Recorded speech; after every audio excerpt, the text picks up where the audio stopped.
नमस्कार दोस्तों, स्वागत है आप सभी का legacy IAS academy YouTube channel पर।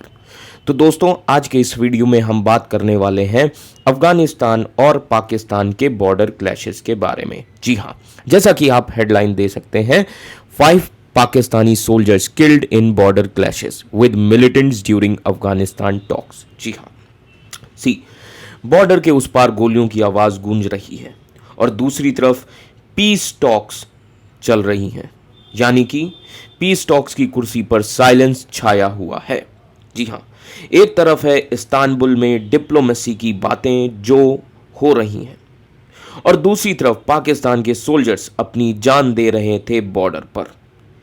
यह कहानी सिर्फ एक क्लैश की नहीं है, यह कहानी है ट्रस्ट के टूटने की, सोवरेनिटी के टकराव की और दो पड़ोसी मुल्कों के बीच बढ़ती बेचैनी की। जी हाँ, पाकिस्तान के 5 जवान मारे गए और 25 मिलिटेंट्स मारे गए। और सबसे बड़ा सवाल यह उठता है, क्या तालिबान वाकई अपनी जमीन पर मिलिटेंट्स को पनाह नहीं दे रहा, या अफगानिस्तान के अंदर कुछ ऐसा चल रहा है जिससे रीजन एक बार फिर से बारूद के ढेर पर बैठा हुआ है। तो आज के इस वीडियो में हम डिकोड करेंगे क्या हुआ कुर्रम और नॉर्थ वजीरिस्तान के बॉर्डर पर, कौन है फितनाए अल ख्वारिज और क्यों इस्तांबुल की टॉक्स दुनिया के लिए एक टर्निंग पॉइंट बन सकती हैं। सो तैयार हो जाइए एक ऐसे जियोपॉलिटिकल थ्रिलर के लिए जहां डिप्लोमेसी और गन फायर दोनों एक ही वक्त चल रहे थे। जी हां दोस्तों, तो आइए सबसे पहले हम समझते हैं कि हेडलाइंस क्या हैं, क्या हुआ, कॉन्टेक्स्ट, इन सभी चीज़ों को समझते हैं।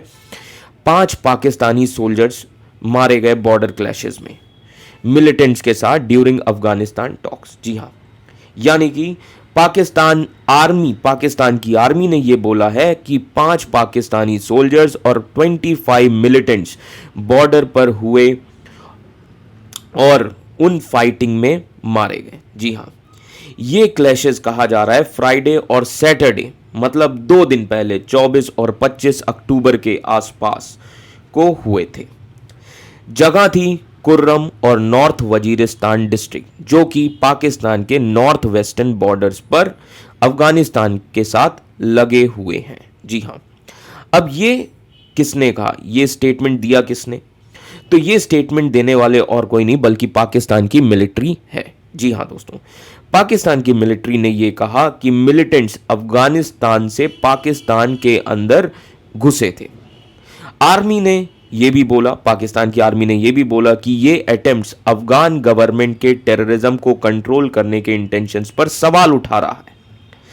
स्टेटमेंट में पाकिस्तान की आर्मी ने यह भी कहा कि अफगानिस्तान की तरफ से टेररिज्म एमनेटिंग फ्रॉम इट्स ऑयल, यानी कि अपनी जमीन से आने वाले आतंकवाद को टैकल करने के इरादे पर पाकिस्तान को अब डाउट होता है। जी हां, अब इन सभी चीजों पर अफगानिस्तान का रिएक्शन क्या रहा, तो आइए समझते हैं कि इन सभी चीजों पर अफगानिस्तान का रिएक्शन क्या रहा। तो अब समझिए, रियूटर्स नाम के न्यूज चैनल ने यह लिखा कि अफगान ऑफिशियल्स ने इस पर कोई कमेंट नहीं दिया। पहले तालिबान की गवर्नमेंट कह चुकी है कि वो मिलिटेंट्स को शेल्टर नहीं देते और पाकिस्तान पर एक्यूज करती है कि वो अफगान सोवरेनिटी को वॉयलेट करता है, यानी कि पाकिस्तान अफगानिस्तान की सोवरेनिटी को वॉयलेट करता है एयर स्ट्राइक्स के जरिए।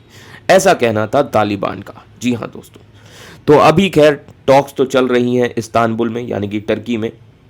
तो जब ये क्लैशेस हुए तब पाकिस्तान और अफगानिस्तान के ऑफिशियल्स इस्तांबुल यानी कि टर्की में मिल रहे थे ताकि दोनों देशों के बीच बढ़ते टेंशन्स को कम किया जा सके। जी हाँ दोस्तों, और उसी के बाद पाकिस्तान के डिफेंस मिनिस्टर का एक बड़ा बयान आया। जी हाँ, पाकिस्तान के डिफेंस मिनिस्टर, यानी कि आप अपनी स्क्रीन पर देख सकते हैं, इनका नाम है ख्वाजा आसिफ। ख्वाजा आसिफ पाकिस्तान के डिफेंस मिनिस्टर हैं। इन्होंने सैटरडे को कहा कि एक रीसेंट ट्रूस यानी कि सीज फायर अभी भी लागू है। अफगानिस्तान पीस चाहता है, लेकिन उन्होंने वार्न भी किया कि अगर इस्तांबुल टॉक्स फेल होती हैं तो सिचुएशन बिगड़ सकती है। जी हाँ दोस्तों, अब पिछले महीने की अगर हम घटनाओं को ध्यान में रखें तो अब पिछले महीने कौन कौन सी घटनाएं हुई, तो आइए समझते हैं पिछले महीने की घटनाओं के बारे में। कहा जाता है कि अक्टूबर से पहले यानी कि सितंबर के महीने में और अक्टूबर की शुरुआत में पाकिस्तान और अफगानिस्तान की फोर्सेस के बीच मेजर क्लैशेस हुए थे, जिसमें आर्टिलरी एक्सचेंजेस और पाकिस्तानी एयर स्ट्राइक्स भी शामिल थे। कहा जाता है कि ये क्लैशेस 2021 में तालिबान के काबुल पर कंट्रोल लेने के बाद से सबसे सीरियस थे। उसके बाद दोनों ही साइड्स ने यानी कि तालिबान और पाकिस्तान ने दोनों ही साइड्स ने दोहा यानी कि जो कतर में है, सो दोहा में एक टेम्पररी ट्रूस पर अग्री किया था लास्ट वीक ही। अब इन सभी चीज़ों पर पाकिस्तान आर्मी ने क्या बोला मिलिटेंट्स के बारे में, तो आइए समझते हैं कि पूरी तरीके से पाकिस्तान की आर्मी ने क्या बोला। पाकिस्तान की आर्मी ने यह कहा कि मिलिटेंट्स को फितनाए अल ख्वारिज कहा जाता है। पाकिस्तान की आर्मी ने मिलिटेंट्स के लिए एक वर्ड यूज किया जिसका नाम है फितना अल ख्वारिज। जी हाँ, समझ लीजिए सभी लोग, फितना अल ख्वारिज। अब ये फितना अल ख्वारिज क्या है? ये एक मिलिटेंट ग्रुप है, पाकिस्तान ऐसा कहता है।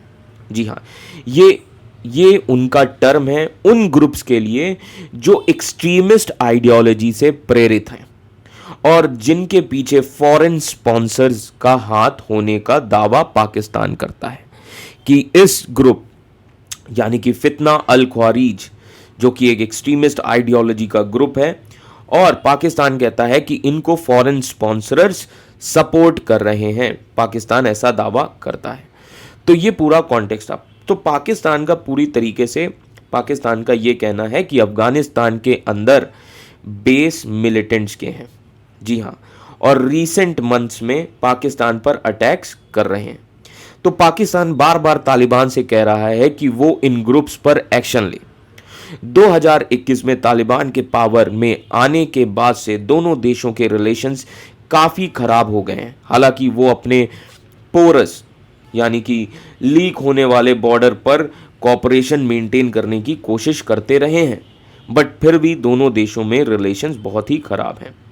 तो ओवरऑल कहने का मतलब ये है कि 24 से 25 अक्टूबर के बीच में कुर्रम और नॉर्थ वजीरिस्तान के बॉर्डर पर 5 पाकिस्तानी सोल्जर्स और 25 मिलिटेंट्स मर गए, जबकि पाकिस्तान अफगानिस्तान ऑफिशियल्स इस्तांबुल में पीस टॉक कर रहे थे। तो पाकिस्तान ने अफगानिस्तान पर मिलिटेंट्स को शेल्टर देने का इनडायरेक्टली आरोप लगाया है। यह है पूरा कॉन्टेक्स्ट। जबकि तालिबान का यह कहना है कि वो सोवरेनिटी वॉयलेट करने वाले पाकिस्तान एयर स्ट्राइक्स के खिलाफ है। तो ये पूरा कॉन्टेक्स्ट है इस न्यूज़ का। तो अब सवाल ये उठता है, जब पीस टेबल पर बातें होती हैं और बॉर्डर्स पर गोलियां चलती हैं, तो दुनिया के सामने एक सबसे बड़ा सवाल ये खड़ा हो रहा है, क्या शांति सिर्फ एक पॉलिटिकल स्टेटमेंट रह गई है? पाकिस्तान के लिए सिर्फ एक बॉर्डर कॉन्फ्लिक्ट नहीं, बल्कि अपनी सोवरेनिटी, अपनी सिक्योरिटी और अपने पेशेंस की अल्टीमेट टेस्ट है।